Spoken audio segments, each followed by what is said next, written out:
Today, I would like to tell you a familiar story. One day in 1955, a young black woman was seated in the front of the colored section on a city bus in Montgomery, Alabama. When the white section filled up, she was asked to give up her seat, and she refused. She was then arrested for this act.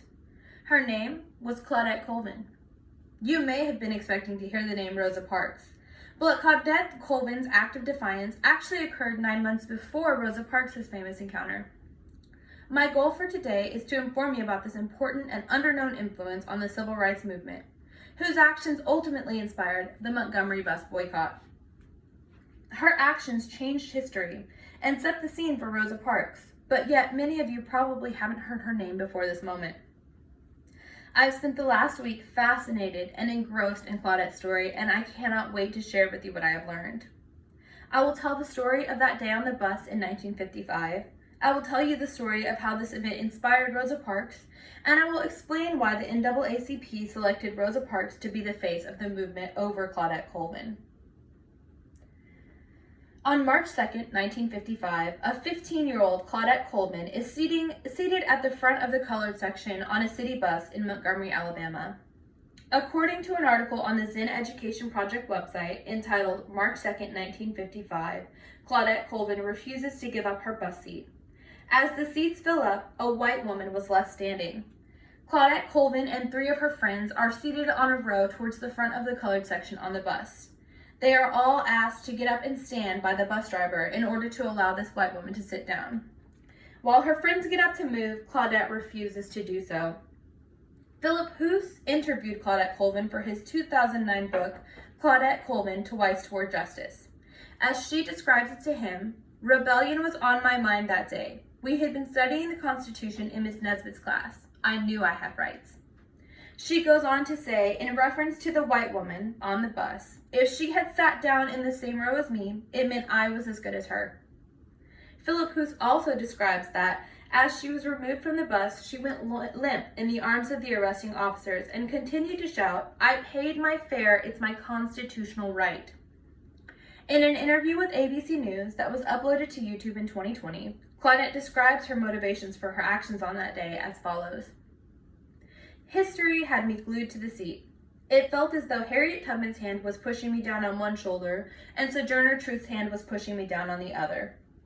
According to an article posted on the womenshistory.org website entitled "The Girl Who Acted Before Rosa Parks," which was published in February of 2017, Claudette was arrested and charged with breaking the segregation law, resisting arrest, and assaulting a police officer, as apparently an officer was scratched in the act of removing Claudette Colvin from the bus. Now that you know the story of that day, we can discuss how Claudette's actions inspired Rosa Parks and the NAACP. According to Philip Hoos in his book, over 100 letters of support arrived for Claudette, sent in care of Mrs. Rosa Parks, who was at the time the secretary of the Montgomery branch of the NAACP. In an article entitled From Footnote to Fame in Civil Rights History, posted to the New York Times' website on November 25, 2009, the author Brooks Barnes explains that at the time, Claudette Colvin's arrest was big news. Black leaders such as Dr. Martin Luther King wanted to use Claudette's case to fight segregation laws in court. According to the article Pitting Rosa Parks Against Claudette Colvin Distorts History, written by Jeannie Theo Harris and Say Bergen, and published to the Washington Post website in October of 2022, Rosa Parks mentored Claudette Colvin and was the only adult who kept up with her the summer after her arrest. The article How Claudette Colvin Became the Unsung Hero of the Civil Rights Movement, which was posted to All That's Interesting's website in October of 2021 and written by Adam Farley, states that Rosa Parks loved the story of Claudette Colvin's act of resistance and would make her tell it over and over again. As you can see, Claudette's story resounded within her community and inspired leaders at the NAACP. So why was she overlooked as the face of the Montgomery bus boycott?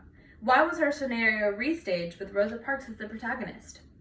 Well, according to a YouTube video uploaded by Untold History in 2021 entitled Claudette Colvin, the OG Rosa Parks, the NAACP decided that Claudette was too young and too dark to be the face of their campaign. They believed she would not appeal to white America. The video goes on to explain that Rosa Parks had been an activist for more than 20 years already and was respected in the community.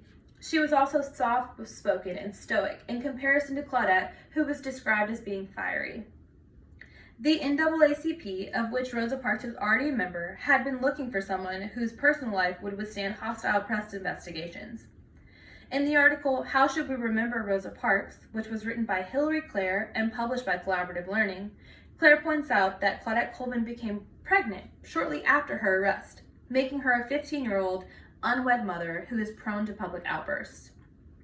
With these facts in mind, the NAACP planned for Rosa Parks to stage a similar protest 9 months after Claudette's arrest. She was older, lighter-skinned, and more relatable as a victim. This stage event was then the catalyst which ultimately led to the Montgomery bus boycott. This concludes the story of Claudette Colvin, how she stood up for her rights, and why she is not well known today. She refused to leave her seat and was arrested in 1955.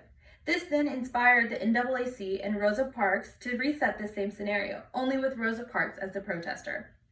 She was chosen instead of Claudette to be the face of this movement for many reasons. Because Colvin was replaced in her own narrative by Rosa Parks, she is underknown for her significant influence on the Montgomery bus boycott. As Claudette Colvin is quoted as saying, "I knew then and I know now, when it comes to justice, there's no easy way to get it." I found Claudette's story inspiring, as it shows that anyone at any age can protest injustice, even if it's not always easy. Thank you.